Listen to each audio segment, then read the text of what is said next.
Okay, just gone 2 o'clock on Feet Up Friday. This is Greg James. Hope all is good with you. And it's an absolute pleasure to welcome along two very special guests to the show this afternoon. Well, audience, please make them feel welcome. It's Justin Timberlake and Andrew Garfield.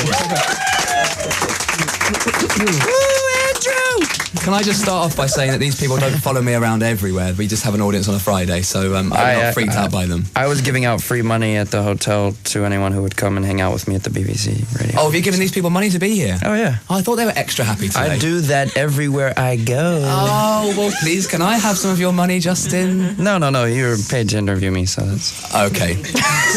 Well, let's begin. This is a terrible joke. Can we just move on? Let's move on. Okay. It's really lovely to have you both on the show, so thank you very much for coming in today. I saw your film last night, and I was worried yesterday because I said on the air when I've heard it's really good, and I don't want to lie to their faces and say, it's brilliant. It's like that thing where somebody says, I gotta go see this movie, and then you're let down. Right. I watched it last night and I absolutely flipping loved it. Oh, good. Genuinely. I was ready for you to say that you didn't like it. I hated it. The trailer is much better. Do you think so? Just no. Just the best bits, really. Just edit exactly, it down. Yeah. Oh, by the way, before we continue, if you can have a little wave at this camera here, we are live on the internet now. Thousands of people watching online. If you want to get online, have a look at Justin and Andrew. It's bbc.co.uk/Radio 1. Just go to webcam, click on live webcam, and you will see them in all their glory on there. Not naked, but you know what I mean. Anyway, so that would not be in all my glory. I can tell you that. That's not cool. So the film, The Social Network. Let's talk a bit about that first of all, because I watched it and I just absolutely loved it from start to finish. I mean, there was a guy there last night who kind of introduced it, and he said, look, this is not going to be car chases, explosions, all that kind of thing. It's just a brilliant script, brilliantly acted, and that is what I thought when at the end of it. I thought, well, that's amazing. It's made me think about getting rid of Facebook, to be honest with you. Oh, really? One of the things, yeah, but we'll talk about that later. But yeah, I don't think that's the mission. No, absolutely not. Yeah. But what do you think? What do you want people to expect when they go and see this film? Car chases and explosions. Yeah, exactly.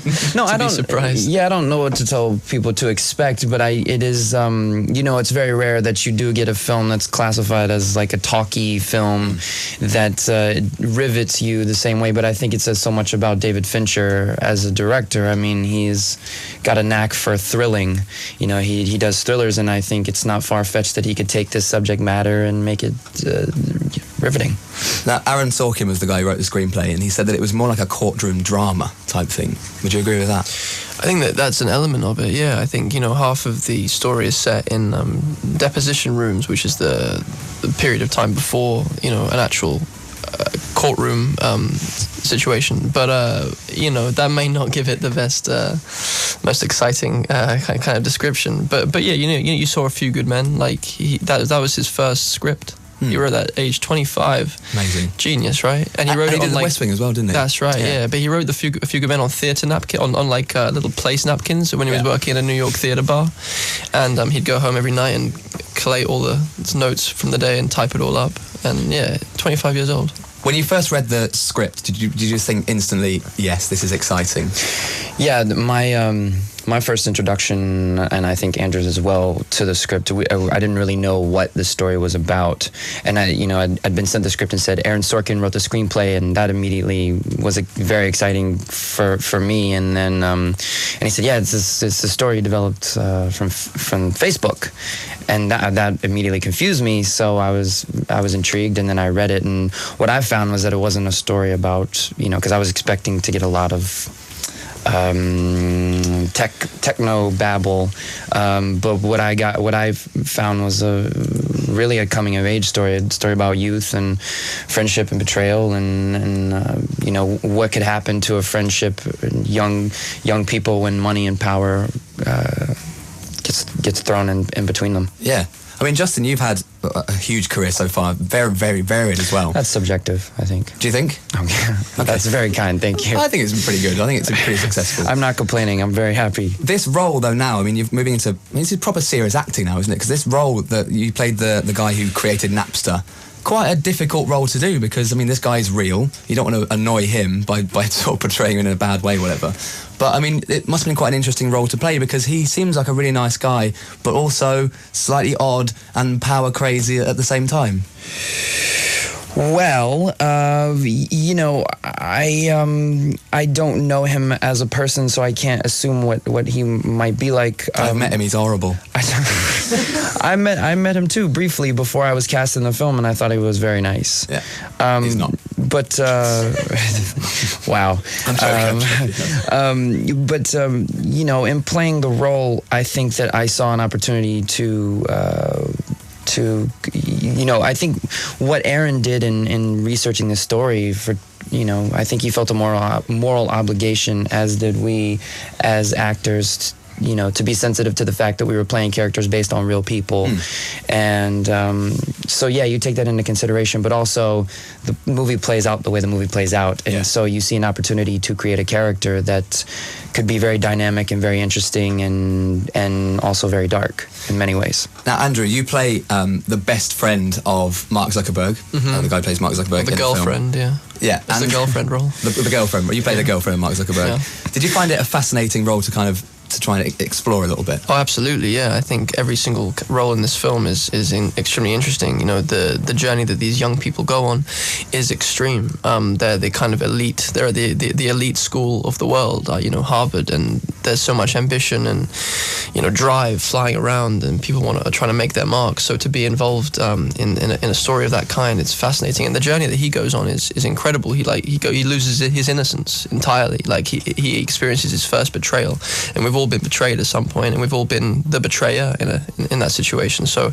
to explore what that means and to kind of delve into that very universal experience that we all have was, you know, really enriching. Yeah, I just found it a fascinating story because I mean I've grown up with Facebook as well, and people don't really realise the kind of story behind it and how it began.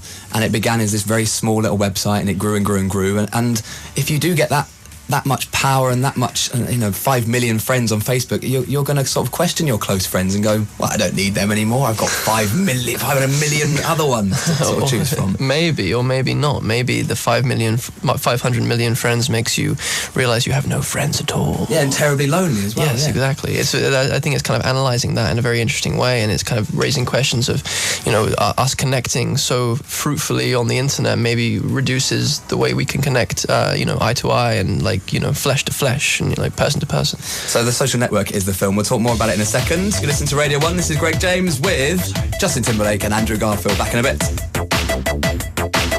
The Saturdays. This is Up. Not the Fridays, the Saturdays. You like that? That made me feel peppy. Really? What does that mean? Happy. Excited. Okay. Up. You're pepped. Up. You can watch Justin Timberlake and Andrew Garfield on the live cam now at bbc.co.uk/Radio 1. They are my special guests this afternoon on Feet Up Friday. So then, we were talking about music a little bit during that last record, and we were talking about the Saturdays, and Andrew, you like Mumford & Sons, so do you, Justin. Yes. I mean, I'm obsessed with that band. What other stuff are you sort of listening to at the minute? New Arcade Fire album's pretty rad. Very rad. To use an American word, rad. Short for radical. Brought in by the surfer culture, mostly through California. Yes, the Dogtown and the Z-Boys, perhaps. That's kind of all I'm listening to right now, actually, the new Arcade Fire record, Suburbs. Funny enough, David used a cool arrangement of Creep for the trailer.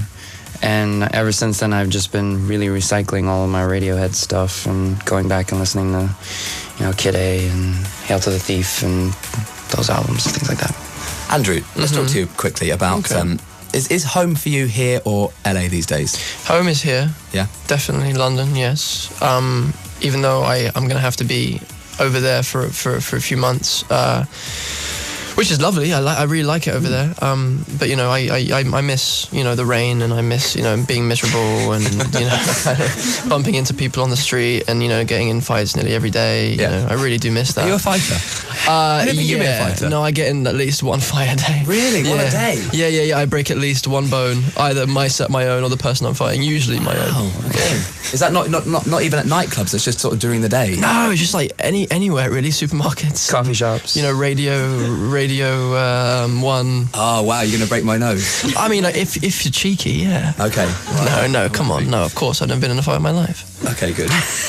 Me neither, actually. Should we have our first fight together? Should we have some fisticuffs? Oh, let's have fisticuffs. Yeah, let's do it. Okay, old school rules. Yeah, but I don't want to challenge Shall you. I because referee? Let's not. Yes. Yeah, Justin Timberlake the referee. That's kind of like a dream I think I may have had. You're going to fight Andrew Garfield, and I'm going to referee live on the radio. You can be the round After girl. this break. You can be the girl that holds up the round number during. Yeah, I was Oh, going to say. yeah, I think yeah, Justin was in a yeah. bikini in the dream, so I think Oh, right, if that's all right. Oh, Yeah. yes, this isn't Very awkward at all. accommodating. Let's just quickly talk, Andrew, about Spider-Man, because that's a very exciting thing for you to be doing. Yeah. You're the new Spider-Man. Yeah, it's well exciting. Yeah. Has it sunk in? No, I don't think it ever will. I had like. I gotta say, I was really excited. We just did The View, and it was really exciting hearing Barbara Walters tell you that live on the show. You're going to be Spider-Man. Barbara Walters is a very, very lovely talk show host in America. Who, it's very funny hearing an older woman talking about Spider-Man with such enthusiasm. Yes, But it was kind of. it was cool. so genuine, though. Yeah, That's it was what- lovely. yeah. But when I found out, I had this incredible moment where, it was this kind of strange cosmic moment where I was in the future, the past, and the present all at once. In the future, I was thinking about my kids, or my nephews having an uncle for Spider-Man, and in the past, I was thinking of the kid that used to pick on me at school, and how I'm going to picture his face every time I'm on set, and fighting crime and injustice, and then in the moment, I was just like, I've got to remember this moment for the rest of my life. So it was this incredible, I will never ever forget the ridiculousness, and it's insane. It's insane. I've got a little game for both of you to play in a second. It's called the Ego Board. Okay, it's questions about yourselves, and we'll do that after Plan B. This is nicely titled for you, Andrew, The Recluse.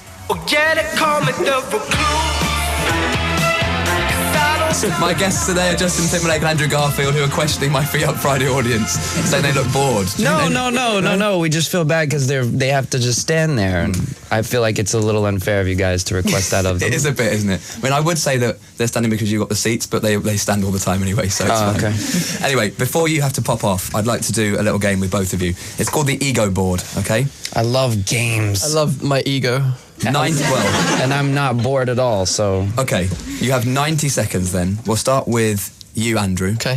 90 seconds, questions about yourself. Your time starts now.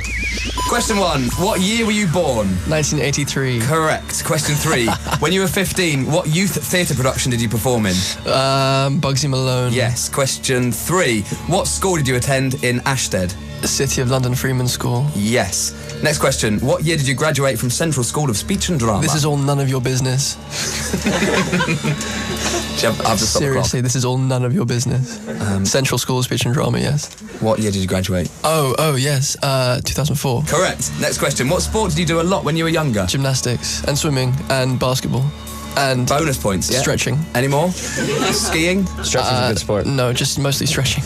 Good point made by Justin. Stretching is not a sport. 1 point deducted. Okay. What's your middle name? That is none of your business, but it's Russell. What was your character's name in Lions for Lambs? Todd Hayes. You won a MEN Theatre Award in Manchester for your Yes. performance in Kes. But Correct. what was the theatre called that you performed in? The Manchester Royal Exchange, the Yes. best theatre in the world. Where were you born? Oh my God, man, come on. Cedars-Sinai Hospital in Los Angeles, California. Yes. When you modelled in Vogue, you were photographed as Hansel. Hold on a minute. I did not model in Vogue. Okay, we'll stop the clock. You were in Vogue. I was in Vogue, but I did not model in Vogue. Okay. Someone took a photo when I wasn't looking and put it in Vogue. When you weren't looking. When I had makeup on and beautiful clothes, and with Lily Cole and Annie Leibovitz, took a photo, and I wasn't aware of it happening. Lily Cole was the correct answer. She played Gretel. Right. What colour shirt did you wear at the premiere of The Imaginary of Dr. Parnassus in Toronto in September the 18th in 1999? Was it 2009? 2009. I think. Am I right in saying it was like a grey silver shirt? Unfortunately, White? it was a black shirt. Black shirt. Yeah. Well, come on. Man. Okay. I can't believe you didn't know that. I'm so upset with my ego. Why did you not know that? Right, you got 10. That's not bad. not bad, A round yeah. of applause for Andrew there. Not bad. Yeah, nice, Andrew. Justin Timberlake, it's your turn to enter the ego board. Cue Ready? the obnoxious sound to start the clock, please, now. What is your middle name? Randall. Which single of yours got to #1 in the UK charts in 2006? Sexy back? Yes. Question 3. Where were you born? In the world. In the world. More specifically... Memphis, Tennessee. Yes. What year did Like I Love You get to number 2 in the UK charts? 1969. That is Is that not right? It's 2002. Oh, well, 2002 and 1969. I get those 2 years mixed up. At what club did you meet future bandmate Jay-Z Chazé, Britney Spears and Christina Aguilera? The one with Mickey Mouse in it. The Mickey Mouse Club. The Disney Channel's Mickey Mouse Club. On the Disney Channel. What is your Our mum's... show got canceled, by the way. Apparently we weren't that good back then. Oh, really? So. What is your mum's entertainment company called? Just in Time. Yes. Just in Time. What band were you in? The Rolling Stones, and then after that, I was in Poison, and then after that, I was in the group Nelson, but it didn't work out because it was about the two twins. Then you're in the Jackson 5. Then I was in the Jackson 5, and then I was in the Beach Boys, and then I was in NSYNC. Yes. What was your debut solo album called? Justified. I had to really think about that. During what event with Janet Jackson did you have a wardrobe malfunction? It wasn't the World Cup, I can tell you that. Or it wouldn't have been such a big deal. It was the... Americans, the Super Bowl. What year? What? Oh, what year? The 2004. Yes. Nice work. Round of applause. That was really good. 8 for you, Justin. I feel like you didn't give me as many questions, though. Well, you took your time on the NSYNC one. Oh, because of Yeah, time. but it was well funny though with what he did with it. We did. It was good. It was good. I feel like whatever the other questions were probably really embarrassing anyway. So.